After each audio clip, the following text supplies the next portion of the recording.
And you all want to come over and hang out, but we are going to ask you guys to please stay on that side of the road. These fine officers have offered to share the island with us for half an hour so that we may speak to all you guys and let you know some really important information. So, not to delay, please respect all of the rules, stay on that side, keep the peace, and I am going to introduce everybody's favorite person right now to come and take this microphone, Chris Sky.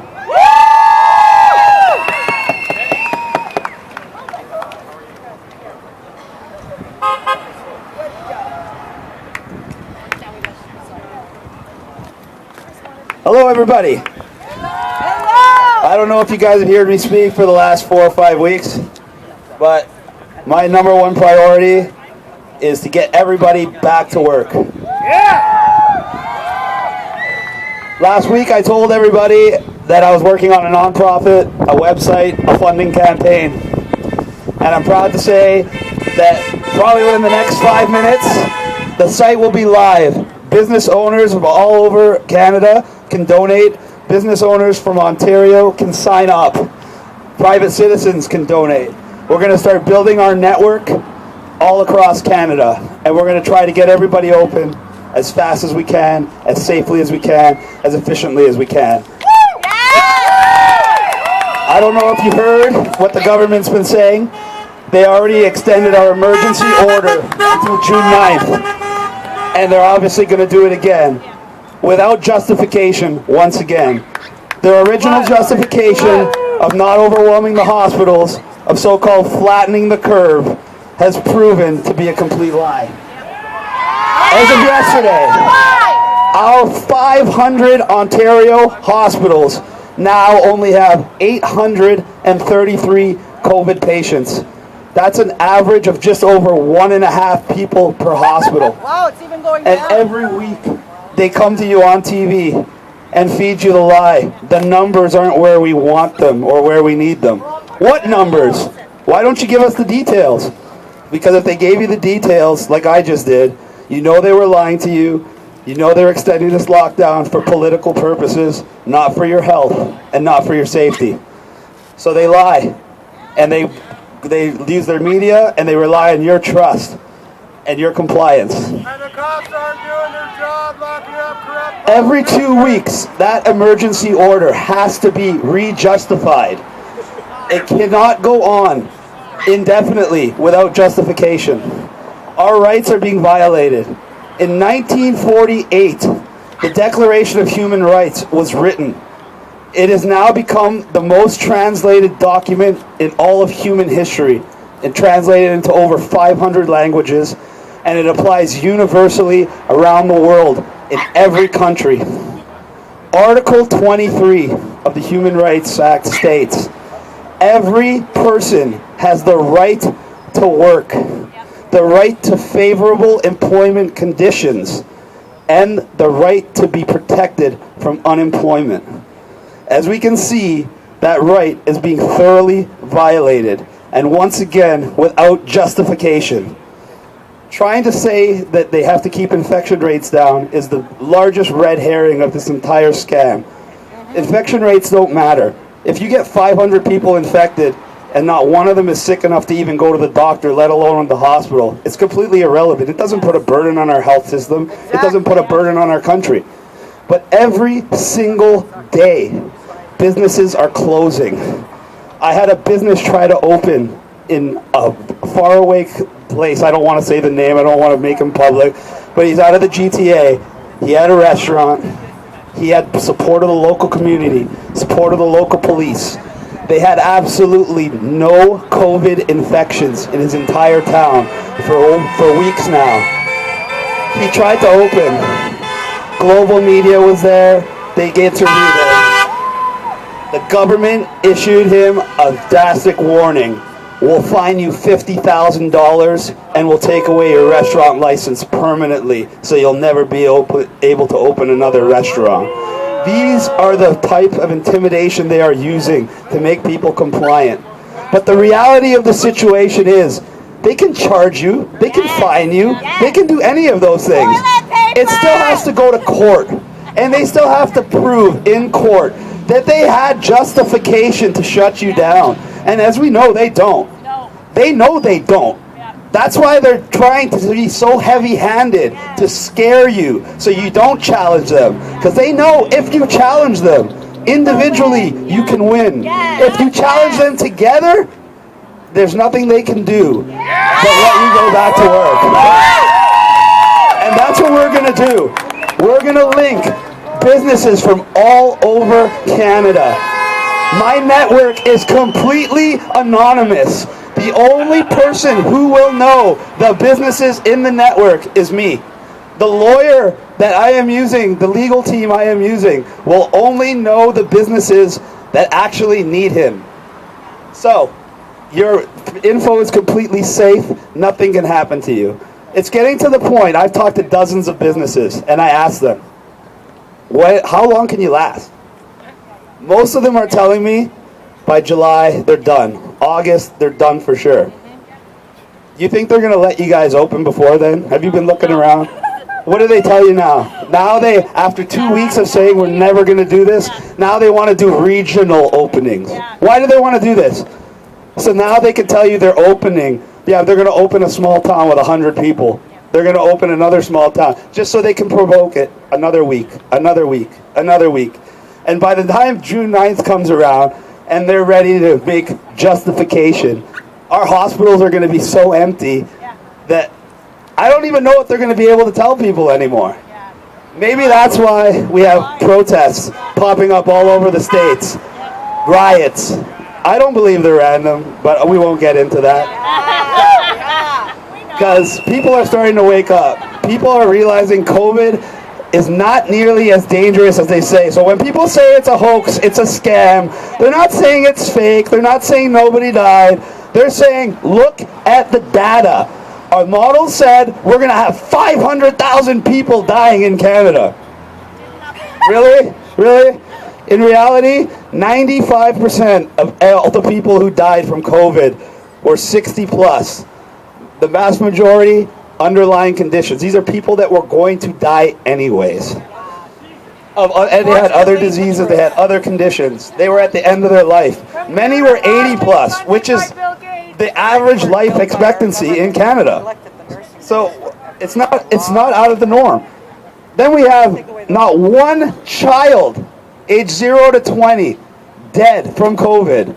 But every day we have the news telling us about the new normal coming to schools with partitions and dots. No new normal. No closed businesses.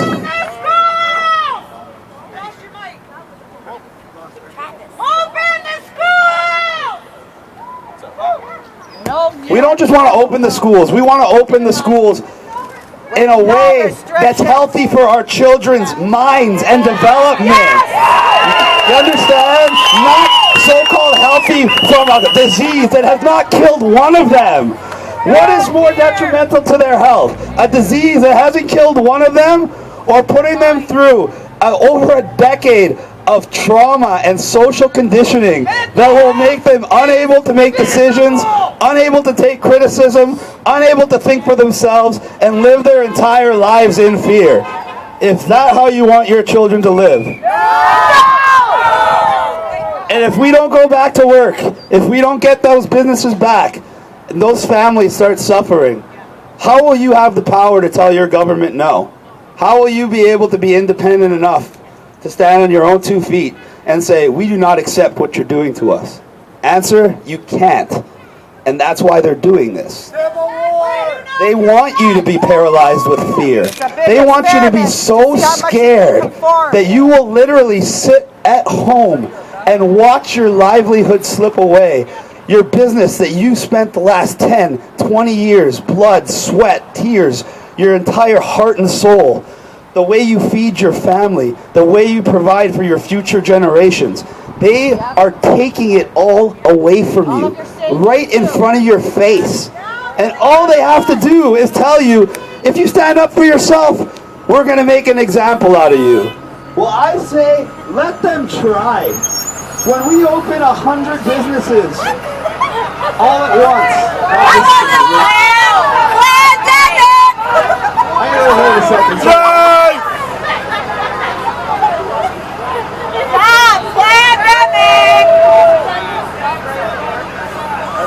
much space in You have so much space as his own leg!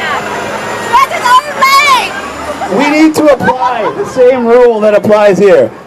No offense, guys. You guys are great. We love you. You guys are all doing a great job. You've never given us any hassles. We respect law enforcement. We really do. We understand you guys are being told to do things that I guarantee I know most of you don't agree with, but you don't want to speak up because, like everybody here, you want to work. And I'm sure you feel very fortunate to still be working. Well, you know most of these people are out of work. So I understand why you don't want to speak up. But the real point is, if it was just me over here and a few people on this island, I wouldn't be speaking right now. You guys would already have me in custody. You guys would already have me taken away. The same applies to our businesses. If I opened alone and I advertise my opening, they're going to show up and hit me with everything. They're going to try to put the fear of God into me and anyone else who thinks about opening. But if all the businesses open at the same time, if 100 open on the same day, what are they going to do? They're going to make it to 4 or 5 businesses that day, give most of them a warning, try to make an example of one. Let them try. We'll fight it. We'll bring it to court. I'll help. The legal fund is live. I want everybody to know that my contribution to the fund for the businesses, I will be paying the fees to the lawyer for the first 5 businesses that end up needing those services. So, you are not alone. That's what this is all about. They want you to feel helpless. They want you to feel alone. They want you to feel like you have no options. Well, there's always a choice. They gave you the choice of follow our illegal, immoral order and lose everything, or defy us and we will destroy you. Well, I'm giving you a third option. Defy them together and make them acquiesce to our demands as they are supposed to. They still work for us. Regardless of how they talk down to you like children and disrespect you to the point where they won't even give you a potential opening date, we have the power, not them. That's why they have to lie to you. That's why they have to threaten you. That's why they have to patronize you. Because they know if we stand together, we will win. They have done many things to try to stop me. There's literally an entire web blog, pages long, dedicated to defaming me. That was conveniently put online the very day I announced Back to Work nonprofit. But guess what? I got my nonprofit status. We got our funding campaign. We're linking up with networks of hundreds of thousands of Canadians. And they all have one thing in common. They have had enough. Have you had enough? Because I've had enough. These businesses have had enough. Families have had enough. Our right to work trumps their right to want to control us. That is not a right. That is what they feel they have the right to do. They do not. They have the right to do as we demand. They work for us, and we're going to prove it. I'm challenging them right now. This is not an endorsement to break the law. If the law is unjust and the law is going to ruin your livelihood, it's your absolute duty to stand up and say, this is wrong, and I am not going to stand for it for myself, my family, my friends, or my fellow Canadians.